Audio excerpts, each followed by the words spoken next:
Hello, काय म्हणतेस सना? मस्त. ए, तुमच्याकडे पण गेस्ट आले होते का ग आता? गेस्ट कसले? गॅरीचे बाबा आले होते, काहीतरी बडबड करत होते उगाच. एनिवे, तुझं कसं चाललंय? Any progress?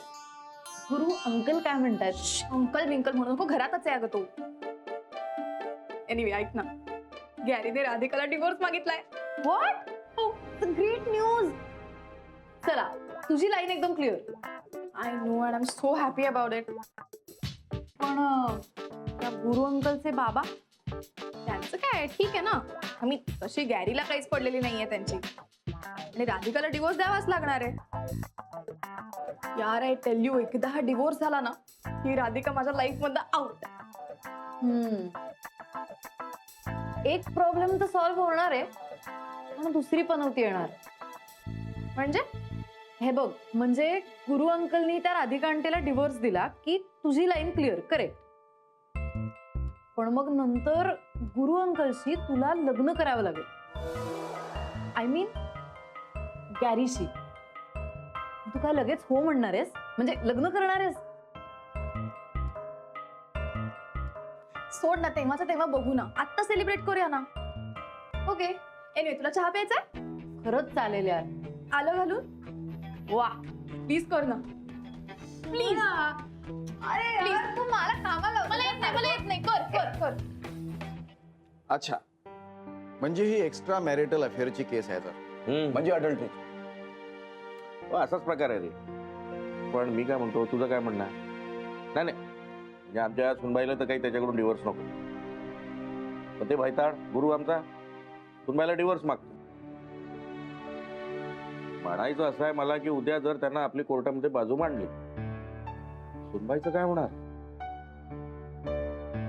त्याची कशी बाजू? अरे भाऊसाहेब, त्याची बाजू सरळ सरळ खोट्याची आहे. आपण मनात आणलं ना तर वर्षानुवर्ष ही केस आपण कोर्टात चालू शकतो.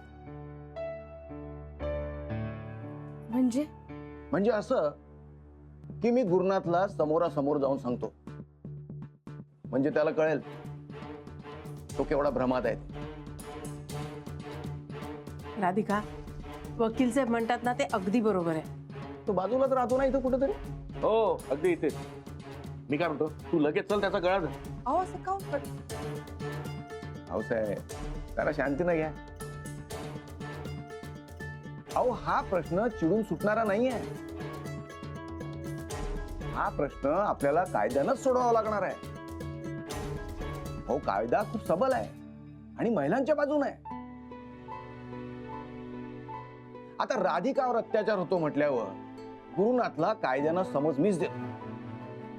राधिका तुझा, म्हणजे सगळे मिळून त्याला समज देऊ. चला चला, पण जा. चल चल चला चला चला चला. चला. आय्या,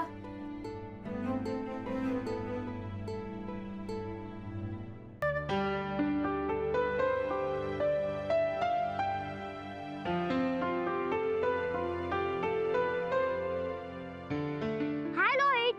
हाय अथर्व. मला तुझी सायकल चालवायला देणार? तू तुझी सायकल चालव ना, माझी सायकल नवी आहे. माझ्या बाबांनी सांगितलंय की कोणाला चालवायला द्यायची नाही. माझ्याकडे सायकल नाही यार, पैसे पण नाही.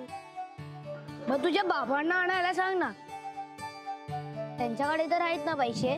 ते पण नाही आणून देत. आणि आणून दिली तर?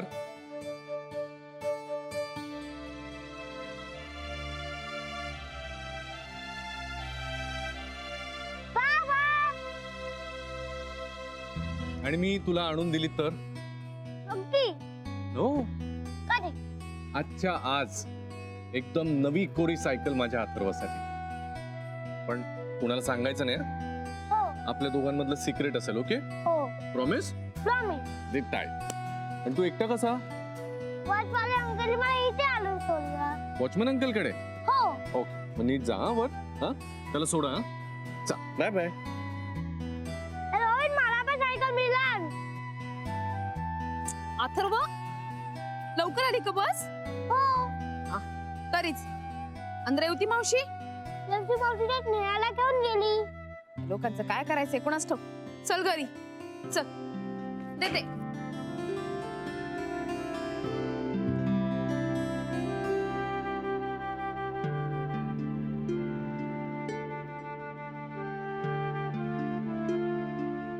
हे बघा, तुम्ही वाईट नका वाटून घेऊ, पण तुम्ही तरी मुंबई नागपूर असं किती नाचणार? ज्याला त्याला आपापली जबाबदारी नको का कळायला? तेव्हा पोट्याला जबाबदारीची जाणीव नाही याचं दुःख वाटते मला. त्या भैताडीनं जादू करून ठेवली महापोरावर. ते मरो, मला काळजी वाटत होती राधिकाची. 2 दिवसापासून माझं मन कुठं रमत नव्हतं, चित्त थाऱ्यावर नव्हतं. म्हटलं का झालंय आणि का नाही राधिकाला. म्हटलं जाऊन यावं प्रत्यक्षात आणि पाव आपल्या लेकीला, म्हणून आले मी. आल्यावर तर दणकाच दिला हो गुरुनाथनं. हो ना, सरळ डायव्होर्स मागण्यापर्यंत मजल गेली त्याची. पण एका परीने बरंच झालं, तुम्ही तुमच्या कानाने ऐकलं, डोळ्यांनी पाहिलं की गुरुनाथ राधिकाशी कसा वागतोय ते. तो काय आहे ते मला त्याच दिवशी समजलं, ज्या दिवशी तो आपल्या बापाला फडफड बोलला. पण राधिकासाठी जीव तुटते. बरं झालं बाई, देवाने मला बुद्धी दिली आणि मी इथं आली राधिकासाठी. गुरुनाथ तुम्हाला इथे बघून चांगलाच चमकला असेल नाही? चमकला? अहो घाबरला ना हो तो.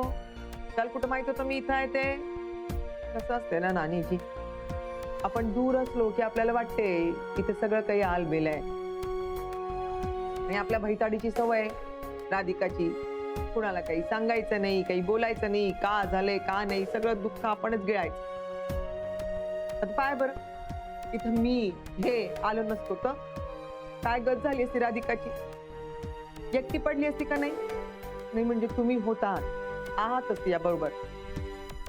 पण कसं असते ना, सासू सासरे आपल्या पाठीशी आहेत, हे त्यासाठी खूप महत्वाचं आहे नाही का व? खरंच तुम्ही दोघं असे आहात ना, म्हणून गुरुनाथ जरा तरी वचकून आहे. कायचं वचकून हो बाई? काही वचकून बिचकून नाही.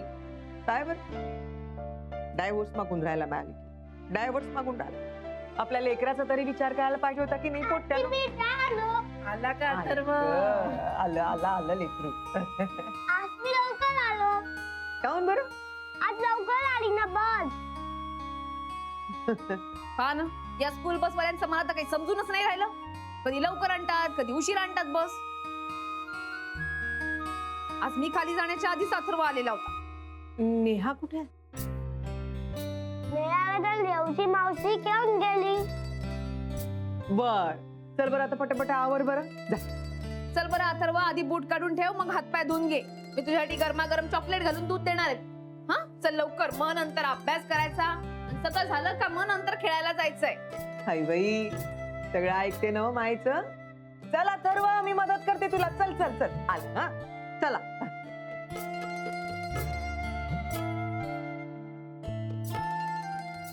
रेवती नेहाला शाळेतनच घेऊन गेली. रेवतीने एवढं ताणायला नको आता, नाही का?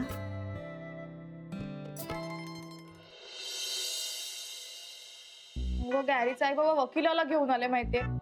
बरं तो वकील हे गॅरीलाच ऐकत होता, तुझं कसं चुकतंय, हे चुकतंय, ते चुकतंय. व्हॉट? हो ग, is very upset now. Shanaya, Sam, काय झालं, फोन करून एवढ्या अर्जंटली बोलवून घेतलं? बरं झालं तू आलीस यार, मला तुझ्याशी जरा इम्पॉर्टंट बोलायचंय. बोल ना. तुला तर माहितीच आहे ना गॅरीचे आई बाबा आलेत ते. त्याच्यामुळे खूप गोंधळ झालाय ग. आणि आता मला तुझी खूप जास्त गरज लागणार आहे. हे बघ, त्या घरात जे काही होत आहे ना, छोट्यातली छोटी डिटेल सगळं मला सांगत जा. ओके? डेफिनेटली, नक्की सांगेन सगळं. थँक्स या. तसंही हे सगळं सांगून किंवा ऐकून काही फरक तर पडणार नाहीये.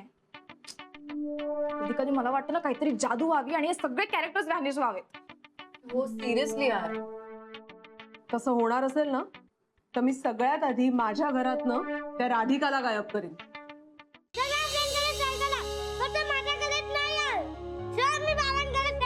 प्लीज तू काही कर, पण मॉन्स्टर इथे नाही आला पाहिजे. प्लीज, तुला माहिती ना मला लहान मुलांची अलर्जी, मला नाही आवडत लहान मुलं. प्लीज ऐक ना माझं, त्याची रिस्पॉन्सिबिलिटी घेऊ नकोस. ओके?